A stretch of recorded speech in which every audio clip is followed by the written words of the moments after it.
Don't go into this getting your hopes up that Matthew McConaughey is going to make an appearance. He doesn't. However, that should not dissuade you from watching this show.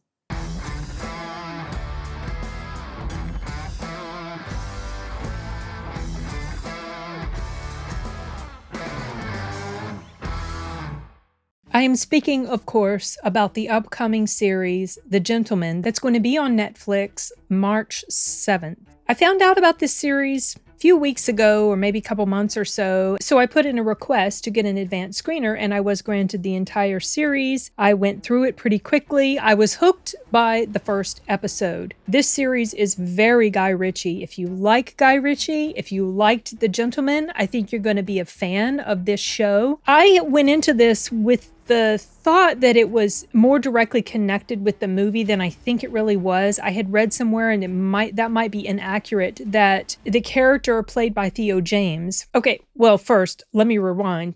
Let me pull it back in and just lay out the premise. Theo James plays a guy whose father dies. His father's like a duke of some place, and his father dies, and he has control of the estate. And he finds out that his father has been hosting a drug running operation on his land for many years, and so he inherits that as well. I had read that this drug running operation was run by the character that Matthew McConaughey plays. That does not seem to be accurate at all. I heard no mention of his character. There was no one that I could tell that had been in the movie that showed up in here. They just both take place in the UK. Both stories, I mean. I don't know if there's going to be another season. I have not heard anything about that yet. No clue if Netflix even planned to continue, or if this is just limited series and they're done. I really enjoyed The Gentleman. There were a few cons, just a handful, not many, honestly. It was so enjoyable, and this is not typically the type of story that I like to watch, anything that's related to crime activity or gangs or mobs or whatever. But the way Guy Ritchie constructed the story in The Gentleman, it was something that appealed to me.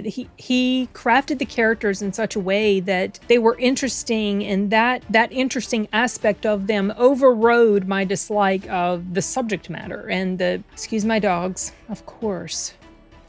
So when I say it's very Guy Ritchie, the editing, now I don't think he directed all the episodes. I'm not even sure if he directed any of them, but he was involved, from what I understand, in crafting the story. So it definitely had that Guy Ritchie flavor, the quick cuts and edits for some of the way stories are told, where you're jumping forward and then you jump backwards and tell events that have happened in a very quick, humorous way. Very black comedy stuff going on in here. Things that would make me laugh in the midst of horrible events that were happening. It was just, oh my gosh. Even in comedic moments, though, there was that sense of dread, because some of the people in this story were very nasty. And this character, played by Theo James, his name was Eddie, and his brother's name was Freddie. Yeah, Eddie and Freddie.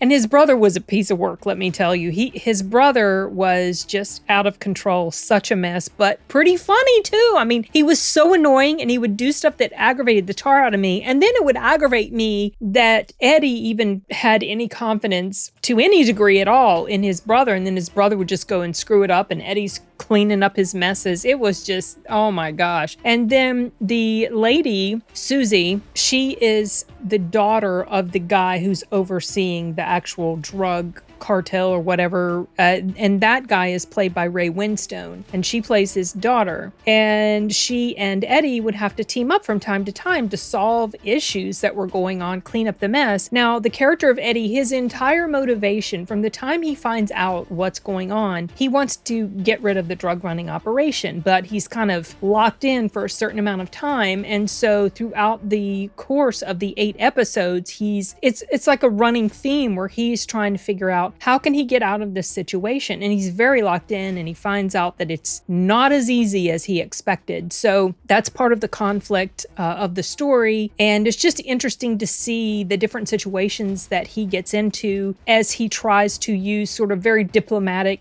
handling of the situation, yet at the same time, if need be, he would do some things that weren't necessarily what he wanted to do, but he realized he needed to do it because he's trying to protect his family on top of all of this stuff. It was really cool to see Dar Salim in here as well. The downside is that he just wasn't in here a lot. I would have liked to have seen him more, but so he's very much a side character. The dialogue in here, very quippy, funny, snarky. I mean, some things made me laugh out loud.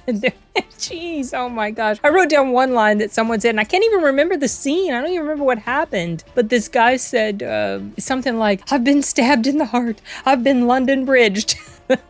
I don't know. That made me laugh, and it was not. I mean, it was a funny moment, but not really. Oh my gosh. So funny. This show starts off giving you the complete setup for what's happening in the span of 30 minutes or less. So you don't hit the ground running at a very frantic pace like what happened in the Tourist show, but you're introduced to the character of Eddie. You see that he's called away from his work because he had been in the army. Then the situation where he finds out about what his father had been involved in and the setup, all of that. I like the exposure we have to the different family members. His mother is played by Jolie Richardson. I think that's her name. It was so funny when she was introduced as the mother, and I was thinking, no way would she be old enough to be the mother of these men. And then I looked up her birth date, and I looked up Theo's birth date, but I didn't look up his brother's birth date. His brother's supposed to be older than him. And yeah, actually, yes way, she could be. But anyway, it was fun. I don't know, it was funny. She was funny. Like I said, his brother's funny, crazy. I know I've seen that guy somewhere before, but I can't remember where. Also, getting back to the dialogue, in addition to humorous dialogue and very quippy banter, just very smart banter between the different characters, I found it interesting. I found it funny that there would be so many moments of interaction between different characters, like let's say Susie and Eddie, or Eddie and some other people, and they would be talking in this euphemistic language about something that was very awful. Crime, murder, robbery, but they're using this flowery language, other words to describe it. It's funny. If you're a fan of The Gentleman, if you're a fan of Guy Ritchie, watch this show. I've already sort of alluded to that, but yeah, I'll say it again. I'm going to underscore it again. Getting on to the cons, there were just a few moments. One thing that had stood out to me initially as a con ended up being explained, so that was a non-issue. But there were things, I'll give you an example, like Eddie's, I've already touched on this as well, Eddie's continued trust in his brother when his brother proved that he was completely untrustworthy. That felt a little bit silly after a while. Like maybe the first time, okay, but if you continue to, why? Anyway, whatever. I mean, he knew his brother was completely untrustworthy, but he would still... Okay. Then there was another thing that happened, and this was just like, oh, okay, of course it had to be this way. There's a character that is sneaking into a place. There's someone there. They're trying not to make themselves known, and of course they accidentally turn on the sound system. Like, if you're in that situation, wouldn't you take super extra care to make sure you are not anywhere near anything that might cause a noise? That made me roll my eyes a little bit because I was thinking, oh, of course. What else? Oh, there was another scene where there's a character who's got headphones on, and there's a gun goes off in the room, and this person with the headphones supposedly never heard this gun go off. This is not possible, especially since previously they heard someone talking to them through the headphones. That didn't really go very well for me. And then an incident where there's a fight and a character uses an iron to hit somebody and it doesn't even do anything to them. These sorts of things that you see a lot in action type things, stories, whatever. And then probably the biggest one that was an issue for me, and honestly, none of these cons were in any way a detriment to my enjoyment of the overall series. I definitely wouldn't mind rewatching it. In fact, I probably will. When I'm in California visiting my brother in the next couple weeks, we'll probably watch it because it'll be live then. But the main issue for me was there's this situation that the main character's in, and at the end of the series, the character arc that he has gone through, to me, was not adequately explained to justify decisions or a crucial decision that the character makes in the last episode as things are winding down. That didn't really sit well with me. They definitely do make an attempt to explain it away and have it make sense, but it didn't make sense to me given everything that I knew about the character throughout all of the episodes. You see little flashes here and there that they try to use it as examples of why he decided to do a certain thing, but